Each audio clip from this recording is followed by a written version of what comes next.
الحمد لله الذي أرسل رسوله بالهدى ودين الحق ليظهره على الدين كله وكفى بالله شهيدا. وصلى الله على النبي الأمي وعلى آله وأصحابه وبارك وسلم تسليما كثيرا. أما بعد، فأعوذ بالله من الشيطان الرجيم.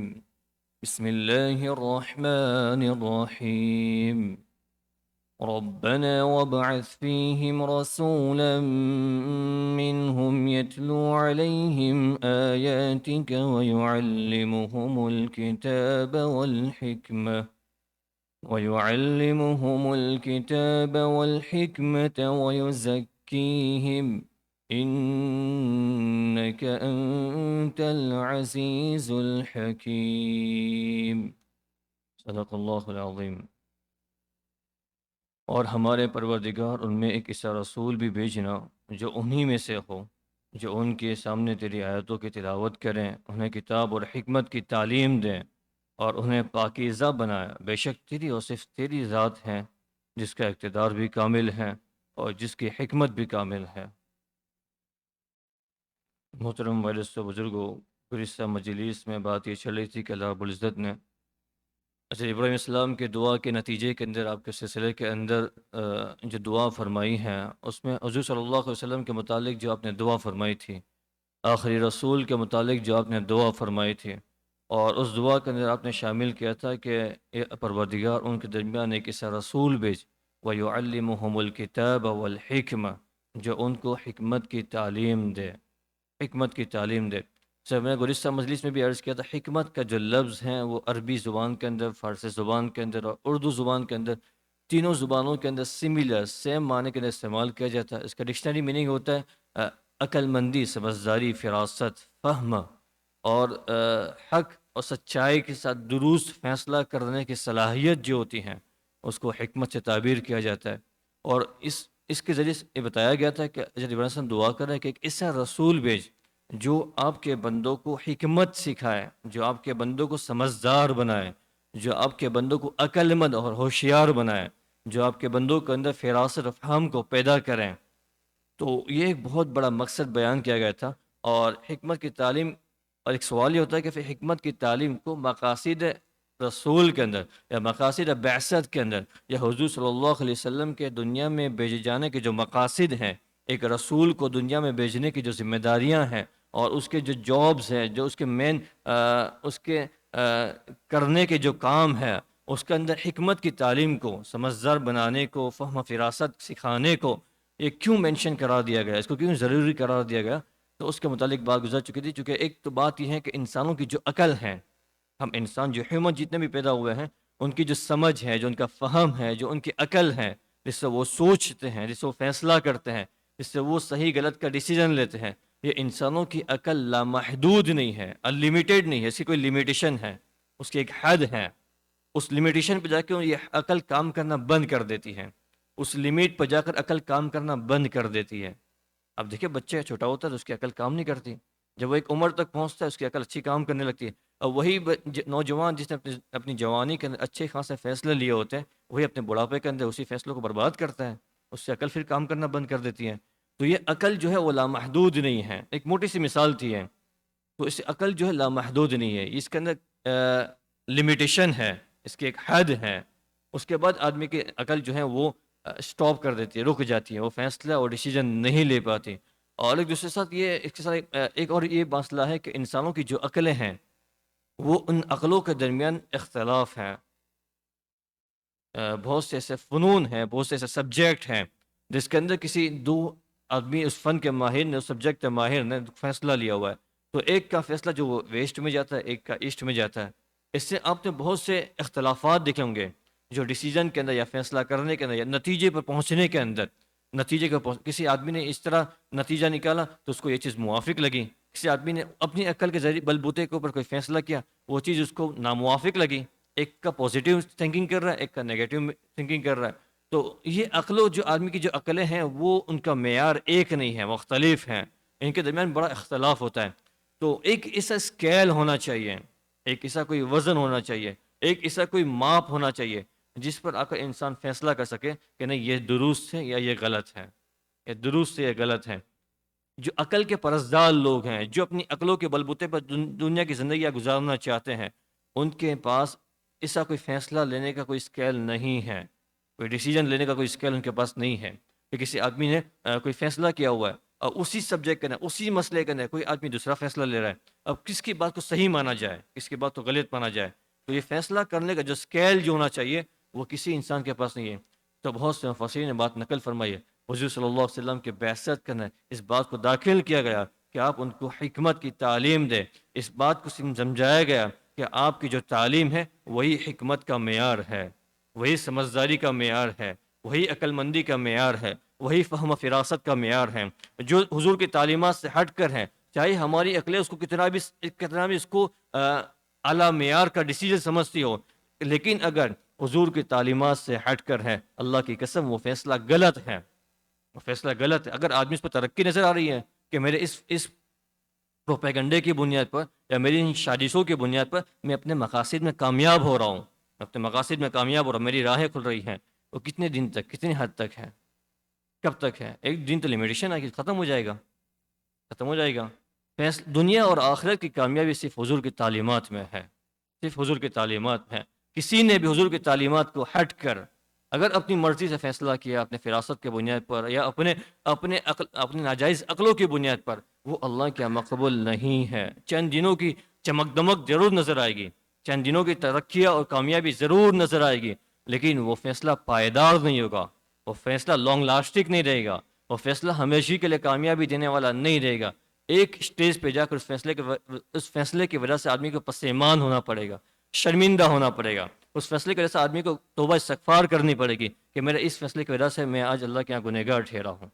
اللہ کے یہاں گنہگار ٹھہرا ہوں۔ تو یہ حکمت کی تعلیم کا ایک بہت بڑا معیار اور مقصد تھا جو حضور کی بعثت میں داخل کیا گیا، کہ حضور کا نبی اس لیے بنایا گیا تاکہ وہ لوگوں کو سمجھدار، وہ فہم، وہ فراست دیں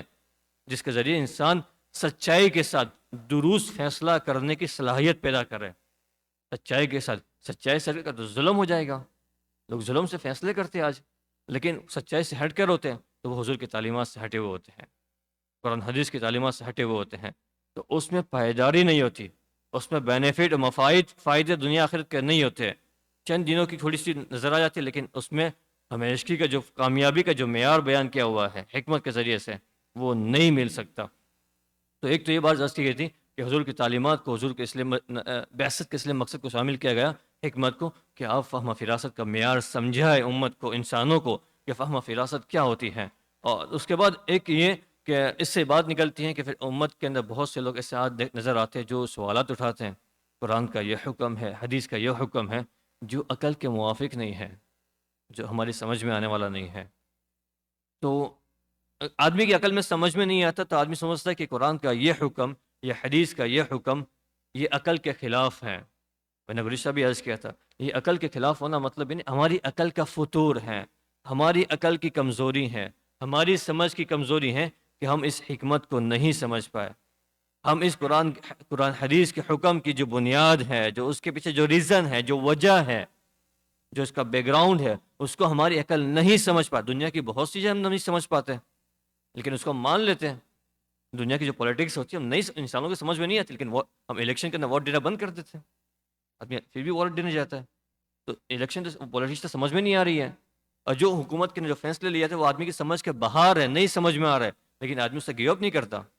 کہ بھائی ٹھیک ہے میری سمجھ میں نہیں آ رہا لیکن یہ کسی اینگل سے درست ہو جائے۔ تو دنیا کے اندر بہت سی ساری چیزیں ایسی ہیں جو آدمی کی اپنی سمجھ میں نہیں آتی، لیکن آدمی بھروسہ کر لیتا ہے۔ میڈیکل سائنس کی بہت سی ساری چیزیں ایسی ہیں جو آدمی کی سمجھ میں نہیں آتی، لیکن ڈاکٹر پہ جانا بند تو نہیں کرتے ہم، اس کے پاس اپنا علاج کرواتے، بھروسہ کرتے اس کے اوپر۔ راکٹ سائنس کی بہت ساری سی چیزیں جو ہماری سمجھ میں نہیں آتی، لیکن پھر بھی ان سائنٹسٹ کی باتوں کو مانتے ہیں ہم، اس کا ہم سائنٹیفک میتھڈ نکالتے ہیں۔ تو عقل کی بنیاد پر اگر سارے فیصلے لینے ہوتے ہیں تو لوگ وہی عقل کے جو پرستار لوگ ہوتے ہیں وہ قرآن حدیث کے بہت سے فیصلوں کو یہ کہہ کر ریجیکٹ اور نعوذ باللہ اس کو کینسل کر دیتے ہیں کہ یہ عقل کے خلاف ہے۔ وہ عقل کے خلاف نہیں ہوتے، وہ اپنی عقل کے سمجھنے کے فطور، طاقت، صلاحیتوں کے کم ہونے کی بنیاد پر ہے، ہماری عقل وہاں تک پہنچی نہیں ہے۔ یہ باتیں ہیں اس سے جو نکلی تھی۔ اور اس کے بعد انہی آیت کریمہ کے اندر آپ ذرا سا غور کریں، ذرا اشرف فرماتے ہیں وَيُعَلِّمُهُمُ الْكِتَابَ وَالْحِكْمَةَ، کہ آپ کو رسول بنا کر اس لیے بھیجا گیا کہ آپ قرآن کی تعلیم دیں، کتاب کی تعلیم دیں، کتاب سکھائے، پڑھائے اور ان کے احکامات سمجھائے، اور ساتھ ساتھ میں آپ حکمت کی تعلیم دیں، آپ حکمت کی تعلیم دیں۔ انہی آیت کریمہ کے سے اگر آپ ذرا سا غور کریں تو یہ بات معلوم ہوتی ہے کہ انسان کی کامیابی کے لیے جس طرح قرآن ضروری ہے، وہاں حضور کی تعلیمات بھی ضروری ہے، حضور کی تعلیمات بھی ضروری ہے، کیونکہ حضور کو ذمہ داری دی جا رہی ہے کہ آپ ان کو کتاب کی تعلیم دیں، انہیں حکمت سمجھا۔ حکمت کیا ہے؟ حضور کی تعلیمات ہیں، حضور کی تعلیمات ہیں۔ تو اسی آیت کریمہ کے ذریعے سے یہ بات سامنے آتی ہے کہ جہاں جتنا آدمی کی کامیابی کے لیے، آدمی کو کامران دنیا اور آخرت کی فلاح و کامیابی کے لیے جتنا قرآن ضروری ہے، قرآن شریف ضروری ہے، اتنا حضور کی تعلیمات جس کو احادیث مبارکہ کہا جاتا ہے وہ بھی انسان کی کامیابی کے لیے ضروری ہے۔ اور حضور کی احادیث مبارک کے بغیر آدمی قرآن نہیں سمجھ سکتا۔ اگر آدمی چاہے کہ میں اپنی مرضی سے ہم حدیث کو اگنور کر دیں، نعوذ باللہ، حدیث کو سائڈ پہ کر دیں اور میں اپنی مرضی سے قرآن سمجھ لوں، کوئی حدیث کا سہارا لیے بغیر، حضور کی تعلیمات کا سہارا لیے بغیر، حضور کی فہم و فراست کا سہارا لیے بغیر، حضور کے اقوال اور افعال اور آپ کے کردار سے سیکھے بغیر میں اپنی مرضی سے قرآن شریف سیکھ لوں، سمجھ لوں، تو آدمی ہرگز قرآن کے مراد اور مقصد تک نہیں پہنچ سکتا۔ کیوں؟ اس آیت کریمہ میں حضور صلی اللہ علیہ وسلم کی جو تعلیمات اس کو مرج کیا گیا ہے، اس کو مرج کیا گیا ہے قرآن کی تعلیمات کے ساتھ، کہ قرآن کی تعلیمات وہی صحیح ہیں جو حضور آپ کو سکھا رہے ہیں صلی اللہ علیہ وسلم، جو حضور کے اقوال سے ثابت ہو رہی ہیں، جو حضور کے افعال سے ثابت ہو رہی ہیں، جو حضور کے بہت سے لوگوں کو آپ نے سوال کرتے ہوئے سنا ہوگا کہ صاحب قرآن شریف کے اوپر عمل کرنا تو مناسب ہے کہ وہ سمجھ میں آتا ہے کہ قرآن شریف جو حضور سے ہم تک پہنچا ہے تواتر کے ساتھ پہنچا ہے، متواتر پہنچا ہے، مطلب کہ اس کے کسی حرکت کے اندر چینجنگ نہیں ہے، اس سے کسی لیٹر کے اندر کوئی چینجنگ نہیں کیا گیا، اس سے کسی زبر کو زیر نہیں کیا، زیر کو زبر نہیں کیا گیا، اس سے کسی کوما کو چینج نہیں کیا گیا، وہ بالکل ویسا کہ ویسا جیسے نازل ہوا تھا۔ لیکن حدیث کے اندر تو بہت سارے اختلافات ہیں، بہت سی ضعیف ہیں، بہت سی خبر واحد ہے، بہت سی مشہور ہے، بہت سی موضوع ہے، بہت سی مرفوع ہے۔ تو احادیث کا تو وہ معیار نہیں ہے جو قرآن شریف کا ہے، جو قرآن شریف کا ہے۔ تو وہ لوگ نے حدیث کو چونکہ وہ متواتر نہیں ہے تو حدیث پہ عمل کرنا چھوڑ دیا۔ ایک بہت بڑا ایک فرقہ جیسے میں نے گزشتہ بھی عرض کیا تھا، بر صغیر کا ایک فرقہ سر رونما جس کو اہل قرآن کہا جاتا تھا۔ اہل قرآن، اہل قرآن نام اتنا اچھا تھا ماشاءاللہ، اہل قرآن والے، لیکن وہ حدیث کا انکار کرنے والے تھے۔ ان کا مقصد یہ تھا کہ ہم حدیث کو نہیں مانتے، ہمارا سارا فیصلہ قرآن شریف سے ہوگا، ہم سے قرآن سے فیصلہ کریں، قرآن سے تعلیمات کو حاصل کریں، حدیث کو نہیں مانتے تھے۔ تو اس آیت کریمہ سے اس کی تردید کی گئی ہے کہ بغیر حضور کی تعلیمات کے، حضور کے اقوال اور حضور کے اقوال اور افعال اور کردار کے آدمی قرآن نہیں سمجھ سکتا۔ ایک مرتبہ ابو قتادہ رضی اللہ تعالیٰ عنہ رحمۃ اللہ کے لیے بہت بڑے تابعی گزرے ہیں کہ صحابہ سے ان کی روایت مروی ہیں، وہ فرماتے کہ میں امی عائشہ کے پاس خدمت میں حاضر ہوا اور میں نے عرض کیا کہ امی عائشہ ام المومنین آپ مجھے بتائیں کہ حضور کے اخلاق کیا تھے، حضور کے کردار کیا تھے؟ تو فرمایا ما تقرؤون القرآن، کیا آپ قرآن شریف نہیں پڑھتے ہیں؟ کیا آپ قرآن شریف نہیں پڑھتے؟ فإن النبی اللہ صلی اللہ علیہ وسلم کان القرآن، کہ آپ صلی اللہ علیہ وسلم کے جو اخلاق تھے وہی قرآن ہے، آپ کی جو روٹین لائف تھی وہی قرآن ہے۔ ایک روایت میں آتا ہے خلقہ القرآن، آپ کے اخلاق قرآن تھے، یعنی قرآن کی نقوص کے اندر، الفاظ کے اندر لکھا ہوا موجود ہے، وہ حضور کی زندگی کے اندر موجود تھا، حضور کی زندگی کے اندر موجود تھا۔ تو کوئی آدمی تمیز کرنا چاہے کہ حضور صلی اللہ علیہ وسلم کی تعلیمات کو الگ کر دیں اور قرآن شریف کو تعلیمات کو الگ کر دیں، وہ امتیاز نہیں کر سکتا۔ وہی غیر مطلوب، وہی مطلوب، دونوں چیزیں ایک ہی وما ينطق عن الهوى ان هو الا وحی یوحى، حضور کے بارے میں اشارہ فرمایا گیا ہے کہ آپ اپنی طرف سے کوئی چیز نہیں فرماتے، وہ سارے کی ساری اللہ کی طرف سے وحی کی گئی ہیں۔ یہ اس میں سے جیسے اس کتاب کے شروع کے اندر جب میں نے تفسیر شروع کی تھی میں نے عرض کیا تھا کہ بہت سی وحی وہ ہے جس کو ہم نے قرآن کی شکل میں تلاوت کرتے ہیں، اور بہت سی وحی وہ ہے جس کی ہم تلاوت نہیں کرتے، اس کو حدیث مبارکہ کہا جاتا ہے، حدیث مبارکہ کہا جاتا ہے۔ اور یہ سمجھنے آنے والی بات ہے کہ یہ اللہ کی حکمت سے بعید ہے، وہ اللہ حکیم ذات ہے، وہ حکم کر رہا ہے کہ آپ رسول کو حکم دے رہا ہے کہ آپ امت کو، صحابہ کو کتاب کی تعلیم دیں، کتاب کی تعلیم دیں، کتاب سکھائے، اس کے احکامات کو واضح کریں، اور اس کے جو اس میں دقیق باتیں ہیں اس کو کھول کر صاف ستھری کر کے ان کے سامنے پیش کریں۔ ایک طرف تو حضور کو ذمہ داری دی جا رہی ہے، آپ ان کو حکمت کی باتیں دیں، اور پھر وہی اللہ تعالیٰ ان تعلیمات کو محفوظ رکھنے کا کوئی انتظام نہ کرے، یہ اللہ کی حکمت سے محال ہے، اللہ کی حکمت کے خلاف ہے۔ وہی اللہ حکم دے رہا ہے رسول صلی اللہ علیہ وسلم کو کہ آپ صحابہ کو، اور ایک بات ذہن میں رکھیں صرف تعلیمات صحابہ کے لیے نہیں تھی، اسلام تو رہتی قیامت تک ہے، رہتی امت تک ہے۔ تو جس طرح صحابہ کو ضرورت تھی حضور کی تعلیمات کی، ہمیں اور ہمارے بعد آنے والی نسلوں کو بھی ضرورت ہے حضور کی تعلیمات کی، قرآن شریف کی تعلیمات کی۔ تو اگر صرف یہی ہوتا کہ قرآن کی تعلیمات کی بنیاد پر کامیابی ہے، حضور کی تعلیمات کے ذمہ ہے، تو اس کو اللہ تعالیٰ کی طرف سے یہ حکمت، اس کو عربی کے اندر تکلیف و مالا طاق کہا جاتا ہے، ایک ایسی بات کا ذمہ دار بنانا، ایک ایسی بات کا مکلف بنانا، ایک ایسی بات سر پہ ڈالنی جو آدمی کی طاقت کے باہر ہے، جو آدمی کے بس کے باہر ہے، اور یہ اللہ کی ذات سے بعید ہے۔ اللہ کوئی ایسا حکم بندوں کو نہیں دیتا جو بندوں کی طاقت کے باہر ہو، جو بندوں کی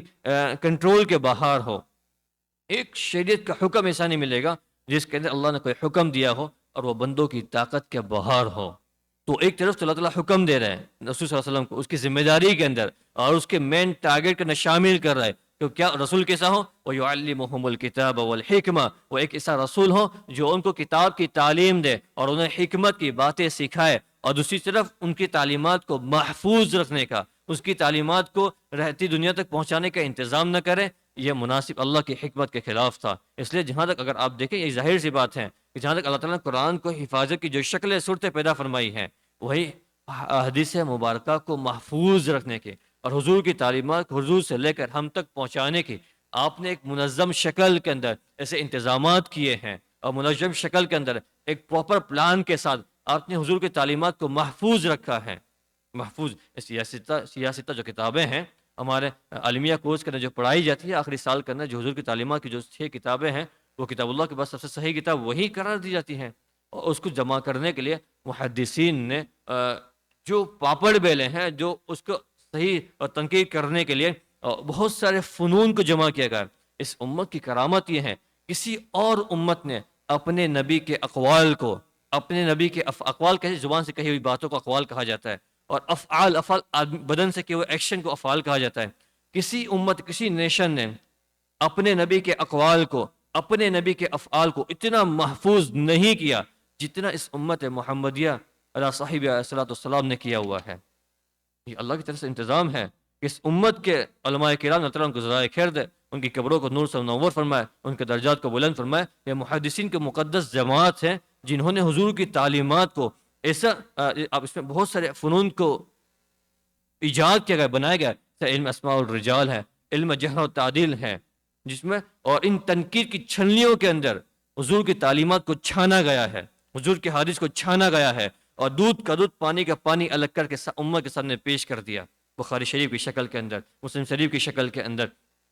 اور ابو داؤد شریف کی شکل کے اندر، نسائی کی شکل کے اندر، ابن ماجہ کی شکل کے اندر، اور اس طرح کی جو کتابیں ہیں، ان موتین ہے، ان کتابوں کی شکل کے اندر، اور بہت سی اور کتابیں بھی ہیں، ان کی شکلوں کے اندر امت کے سامنے ان حضور کی تعلیمات کو صاف ستھری لا کر پیش کر دیا کہ یہ تعلیمات حضور کی ہیں، جو قرآن کی تشریحات ہے، قرآن کی تفصیلات ہیں۔ تو ان تعلیمات کے ذریعے سے یہ بات سمجھائی گئی ہے کہ کوئی آدمی حضور کی تعلیمات کے بغیر، حضور کی تعلیمات کے بغیر قرآن نہیں سمجھ سکتا، حضور کے اقوال کے بغیر، حضور کے افعال کے بغیر، حضور کی روٹنگ لائف کے بغیر قرآن کو نہیں سمجھ سکتا۔ اس کو ساتھ میں شامل کیا گیا ہے۔ اس لیے میں اس بات کو زور دے کر عرض کر رہا ہوں کیونکہ ایسے لوگ پیدا ہو چکے ہیں جو اشکالات کرتے ہیں کہ ایک خبر تو ایک حدیث پہ کیسے عمل کرے، حدیث کا تو